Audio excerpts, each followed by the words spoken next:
Hi guys, പവിത്രം പ്രമോയിലേക്ക് സ്വാഗതം. അങ്ങനെ വിശ്വവും ശ്രീജയും ദീപ്തിയെ കണ്ട് സംസാരിക്കുമ്പോഴും ദീപ്തി എതിർത്തു തന്നെയാണ് അവരോട് പെരുമാറിയത്. പക്ഷെ വരുണിനെ പറ്റി പറയുമ്പോൾ അവൾക്ക് അയാളെപ്പറ്റി നല്ല ധാരണയുള്ളതായി വിശ്വത്തിന് തോന്നി. വീട്ടിൽ വന്ന വിശ്വവും ശ്രീജയും അതേപ്പറ്റി വേദയുമായി സംസാരിക്കുന്നുണ്ട്. വിശ്വം പറയുന്നത്, ഇന്നത്തെ സംസാരത്തിൽ നിന്ന് എനിക്ക് മറ്റൊരു കാര്യം തോന്നി. ശരിയാണോ എന്നറിയില്ല, പക്ഷേ എന്ന് പറഞ്ഞു നിർത്തിയതും എന്താ വിശ്വേട്ടാ എന്ന് വേദ ഇടയ്ക്ക് കയറി ചോദിക്കുന്നുണ്ട്.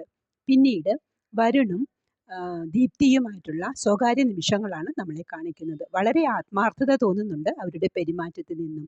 അന്നേരം വരുൺ പറയുന്നത്, ഒരാളെ കുറിച്ച് മനസ്സിൽ തോന്നുന്നതെല്ലാം പറയാൻ പാടില്ല എന്ന് പറഞ്ഞതും അതെന്താ എന്ന് ദീപ്തി ചോദിക്കുന്നു.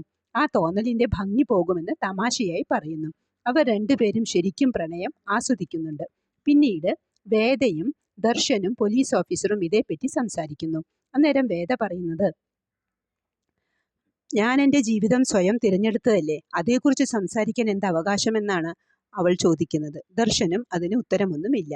പിന്നീട് അച്ചമ്മ ഉണ്ണിയപ്പം ഉണ്ടാക്കുന്നതാണ് അടുക്കളയിൽ കാണിക്കുന്നത്. കമലയും ശ്രീജയും ഒക്കെ അടുക്കളയിൽ മറ്റെന്തോ പണികൾ ചെയ്തുകൊണ്ടിരിക്കുന്നതിനിടയിൽ അച്ചമ്മ പറയുന്നുണ്ട്, നമുക്കെല്ലാവർക്കും കൂടി കുറച്ച് അമ്പലങ്ങളിലൊക്കെ പോയി തൊഴുതു വരാം. വിക്രം, മലയ്ക്ക് പോകുന്നതിന് മുമ്പ് അങ്ങനെയൊരു തീർത്ഥാടനം നല്ലതാണ് എന്ന്. അത് കേൾക്കുമ്പോൾ മാഷും അതിനോട് അനുകൂലിക്കുന്നുണ്ട്. ആകാമമ്മേ, എല്ലാവരും ഒന്നിച്ച് അമ്പലത്തിൽ പോകുന്നത് നല്ലതാ.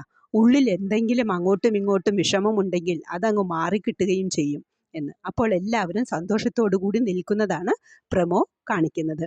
ഈ എപ്പിസോഡിൻ്റെ പ്രമോ ഇഷ്ടമായെങ്കിൽ ലൈക്ക് ചെയ്യാനും ഷെയർ ചെയ്യാനും സബ്സ്ക്രൈബ് ചെയ്യാനും മറക്കരുത്. അടുത്ത ഒരു സംഭവബഹുലമായ എപ്പിസോഡിൻ്റെ പ്രമോവുമായി വരുന്നതുവരെ കാത്തിരിക്കുക.